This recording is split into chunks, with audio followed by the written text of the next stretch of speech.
안녕하세요. 한국과 연이 깊은 외국인들의 사연을 전해주는 감동사연 채널 왈칵입니다. 안녕하세요. 저는 이스라엘 사람 로잘린이라고 합니다. 저는 현재 이스라엘에서 여행 가이드로 일하고 있습니다. 주로 단체 패키지 손님들을 데리고 투어를 하면서 이스라엘 관광을 시켜드리고 있습니다. 안 그래도 제 본업이 가이드이다 보니 외국어를 열심히 할 수밖에 없는데요. 어렸을 적부터 언어를 배우는 것에 재능도 있었고 좋아해서 현재는 5개 국어 정도 가능합니다. 모국어, 한국어, 영어, 스페인어, 프랑스어 정도입니다. 한국어에 관심을 가진 이유는 군 생활을 하면서부터입니다. 여러분들이 아실지는 모르겠지만 이스라엘은 여자들도 군복무에 의무가 있습니다. 그래서 저도 자연스레 학교를 졸업하자마자 군 복무에 들어갔습니다. 그곳에서 좋은 동료들도 많이 만날 수 있었어요. 같은 부대 여군 중 저와 제일 친한 사람이 한국 덕후였습니다. 생소한 국가 이름이라 관심이 없었는데요. 그래도 계속 그 나라의 잘생긴 배우와 가수들을 보여주고 드라마를 보여주다 보니 자연스럽게 세뇌당한 건지 저도 관심이 가더라고요. 그래서 그 친구와 함께 쉬는 날이면 드라마를 보면서 한국어를 따라해보고는 했습니다. 가끔 쉬기도 했지만 대부분의 군 생활은 힘들었습니다. 이스라엘 여군들은 남성 군인들과 마찬가지로 기본적인 훈련으로 군복무를 시작합니다. 이 초기 단계는 신체적, 정신적으로 몇 주 동안 지속됩니다. 정말 힘들었어요. 이 기간 동안 신병들은 사격술, 항해술, 야전훈련, 그리고 체력 훈련을 포함한 필수적인 군사기술들을 배웁니다. 힘들기는 하지만 대부분의 이스라엘 여군들은 빠지려고 하지 않고 나라를 위해 군복무에 열정적입니다. 제일 인기 있는 부대가 전투부대인 게 그 증거겠지요. 저는 전투부대가 아닌 일반 보병부대에 들어갔습니다. 저도 물론 나라를 사랑하는 마음은 이하동문입니다. 저는 너무 위험한 부대는 가고 싶지 않았기 때문입니다. 그렇다고 보병부대가 전투부대보다 꿀보직이라는 소리는 아닙니다.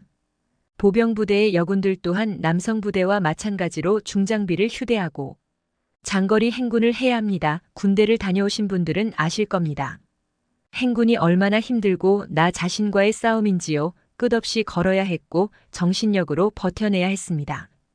그렇게 지치고 너덜거리는 다리를 이끌고 다시 군부대로 돌아오면 밥을 대충 먹고 잠을 자기 바빴습니다. 처음 군대 생활은 누구나 힘드니까요. 이스라엘은 만 18세가 되면 군 입대를 시작합니다. 솔직히 아직 성장기라고 봐도 무방합니다. 한참 많이 먹을 시기에 군부대에서 나오는 밥은 형편없었습니다. 주로 채소 몇 가지와 탄산음료 그리고 쿠키가 전부였습니다. 처음에는 그 밥이 나왔을 때 허겁지겁 먹었어요. 양을 더 받을 수도 있었습니다. 하지만 먹어도 채워지지 않는 공허함 뭔지 몰랐죠. 시간이 지날수록 밥 먹는 시간이 기다려지지가 않았습니다. 점점 더 살기 위해 먹는다는 느낌이 강해지기 시작했죠. 그러던 중 저희 부대의 사단장급의 부정부패로 인해 부대에 큰 악영향이 찾아왔습니다. 부정부패로 부대에 돌아가야 하는 지원금이 자신의 주머니를 채운 것이었죠.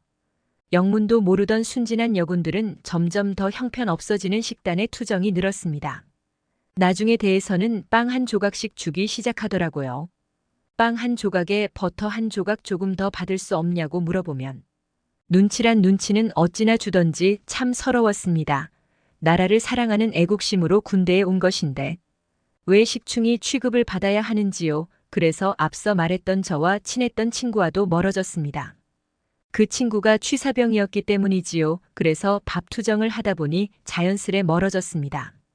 점점 군대 밥을 먹지 않는 여군들이 늘어나기 시작했습니다. 이스라엘 군대는 한국의 어제보다 더 많은 휴가를 제공합니다. 보통 일반 사병들은 최소 13주에 한 번 정도 3일 외부로 나와서 휴식을 취할 수 있습니다. 그리고 통신병이나 공병 등 일부 비전투 부대원들은 출퇴근제이기 때문에 외부를 자주 드나들 수 있었죠. 그래서 제 동기들은 휴가를 나가서 굶주린 배를 채우고 들어오거나 밖에서 사온 사제 간식들을 먹으며 다음 휴가 때까지 기다리기 시작했습니다. 물론 저도 그랬습니다. 그렇게 간식 같은 걸로만 배를 채우다 보니 군부대 전체의 사기도 떨어지고 훈련의 질도 떨어지고 부대는 점점 엉망이 되어가고 있었습니다. 저 또한 군복무에 대한 자랑스러운 마음은 온데 간데 없어지고 빨리 전역해서 사회로 나가서 밥 좀 맛있게 먹고 싶다라는 생각을 했습니다. 하루하루 버티는 것이었습니다. 그러던 어느 날이었습니다. 부대에 생소한 냄새가 나기 시작했습니다. 무언가 고소하면서도 이스라엘에 평생 살면서 맡아보지 못한 냄새였습니다. 그 냄새는 군대 취사장에서 나는 냄새였습니다. 저뿐만 아니라 부대 내 다른 여군들도 식당으로 모이기 시작했습니다. 그리고 무언가 달라졌다는 것을 느끼고 밥을 받기 위해 줄을 섰습니다. 처음 보는 음식이 많이 있었습니다. 매일 나오던 이스라엘의 주식 버터빵과 빨간색 무언가, 저는 그게 뭔지 몰라 우선은 조금 받았습니다. 그리고 처음 빵을 한 입하고 빨간색 무언가를 먹는 순간 눈이 커졌습니다. 나중에 알고 보니 빨간색은 두부조림 같은 것이었죠. 매콤하면서도 처음 먹어보는 향신료 맛에 저는 너무 놀라서 허겁지겁 먹기 시작했습니다. 그 첫날 후로 식단은 날이 갈수록 좋아졌습니다. 골고루 갖춘 식단이 나오기 시작했죠. 어떤 날은 쌀에 짜장 소스가 듬뿍 올라간 짜장밥, 또 다른 어떤 날은 각종 채소를 듬뿍 올린 비빔밥. 제가 먹고 제일 마음에 들었던 것은 미역국이었습니다. 미역이라는 것도 처음 먹어봤는데 정말 짭조름하고 맛있었습니다. 저는 계속 이 밥을 먹으면서 뭐가 달라졌는지 알고 싶었습니다. 알고 보니 저와 친했던 취사병 친구를 포함하여 취사병들도 나름의 고민이 많았다고 합니다. 고생하는 아이들에게 이런 밥을 먹여야 한다는 것에요. 하지만 달마다 정해진 금액이 있고 어떻게 해야 더 배불릴 수 있는지 고민이 많았다고 합니다. 그 친구는 휴가를 나갔고 그곳에서 동양인 가족을 보았다고 합니다. 그 가족은 여러 채소들을 한 그릇에 쏟아 붓더니 빨간색 양념 비비고 있더라고요. 말하는 것을 들어보니 그 가족은 한국인 부부였고 워낙 한국에 관심이 있던 그 친구는 먼저 한국어로 말을 걸었다고 합니다. 한국어로 말을 걸자 그 가족은 환하게 받아주었답니다. 한국어 배움에 욕심이 있었고 싹싹했던 그 친구에게 한국인 가족은 저녁 식사 초대를 했다고 합니다.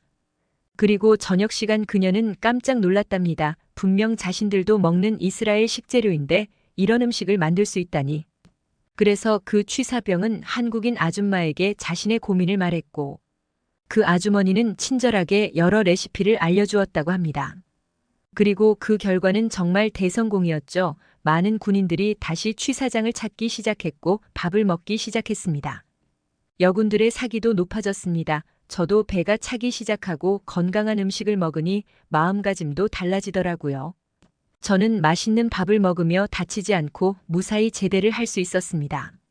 후에 저도 한식에 관심이 생겼고 한국이라는 나라에 대해 관심이 생겼습니다. 그래서 저는 한국어를 배우기 시작한 것이에요.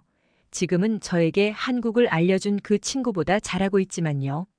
조만간 한국으로 여행을 갑니다. 서울에서 꼭 먹어봐야 할 음식이 있다면 알려주세요. 감사합니다.